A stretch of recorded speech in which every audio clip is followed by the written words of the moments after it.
Hey everyone, welcome back to the channel. Today I'm doing a mantra swirl with these three little plexiglass partitions that I made custom for my mold, and you'll see those in a bit. But these colors here, I'm using Snake Island, Emerald Green, and Lime Green. The Snake Island is from Mad Micas, and the other two are from Wholesale Supplies Plus. I must have been on a green kick or something because for some reason I am using the same colors that I used in my tea and biscuits. But that's okay, I'll mix it up next time.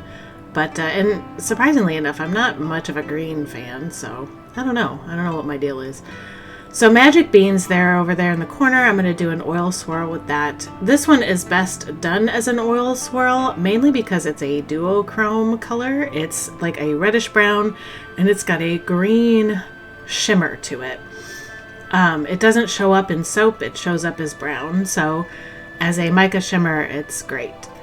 Now the recipe I'm using here has more hard oils than liquid oils, so my temperature here didn't lower as much as I would like it to, so I sat around and let it lower, but it really only lowered a couple degrees. I added my lye and it went down to roughly 95 degrees.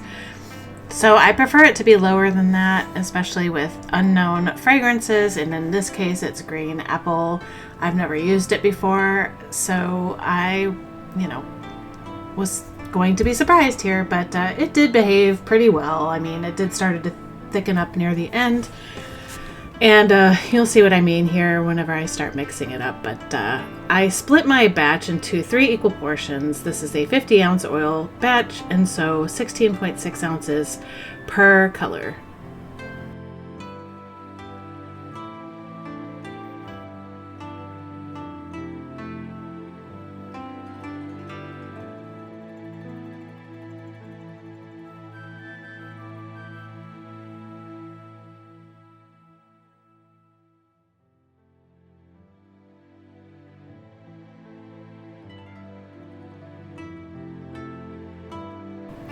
Alright, so now that all the colors are mixed, I get my mold ready, and these are the little partitions that I was talking about. So I bought plexiglass on eBay, and it wasn't long enough for this mold, so I did have to tape some pieces together.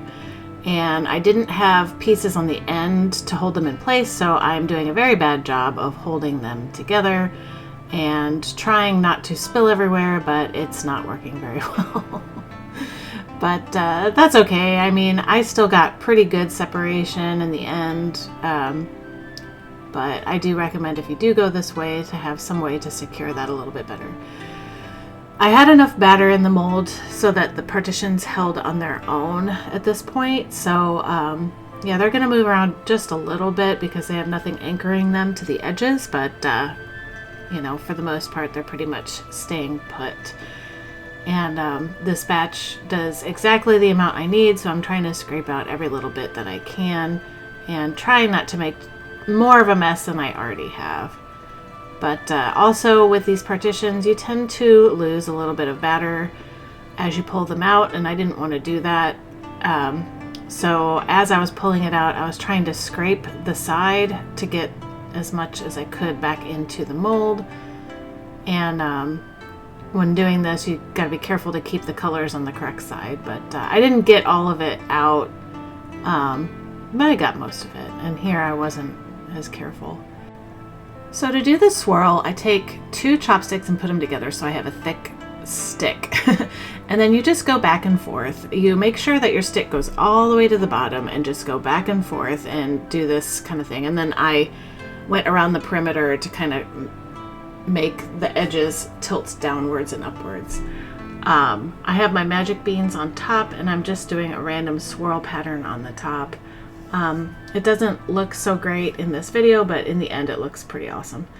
But again, with this mold, since it's longer, it tends to bow out on the sides, so I have a little method for making it not bow out, and I slide this little box in there in my miter box, and then I put this in my makeshift oven and let it go for a while. So here's the end result. It's a little messy on top, but I will clean that off. But yeah, the video doesn't really do the magic beans very much justice. You'll see in the picture in the end how cool it looks.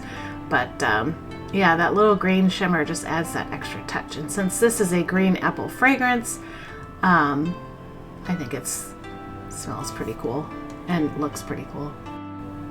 So ultimately, I do recommend using partitions that are more snugly sitting in place, so you don't have to hold them and it doesn't wiggle, and you don't have to worry about having multiple hands. Or if you have somebody to help you, you can do that as well. But yeah, mine, I just was doing it myself, and I was just jiggling around too much, and I just felt like my lines weren't as clean as they could be. But yeah, so there's that. Anyway, I'm measuring this at 1 1/4 inches so that the bars are a little bit thicker than typical, just because they're not quite as tall as typical. So this just kind of makes up for it a little bit. So I have lots of extra for samples and stuff like that.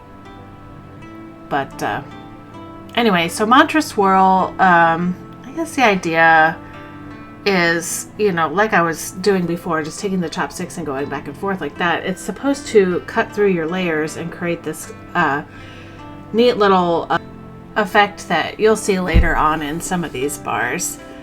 I don't feel like I got it in all of them, but some of them you can really see the point of the Mantra Swirl. And this particular batch, like I said, with this fragrance, I wasn't sure how to predict it, and I did go in a little bit hot with it, so I feel like it got thick too fast. So if you can get your batter to stay as liquid as possible before doing the swirl, I think that would be in your best interest there. But here, you know, again, it was kind of more bordering on like a thin pudding texture by the time I did the swirl.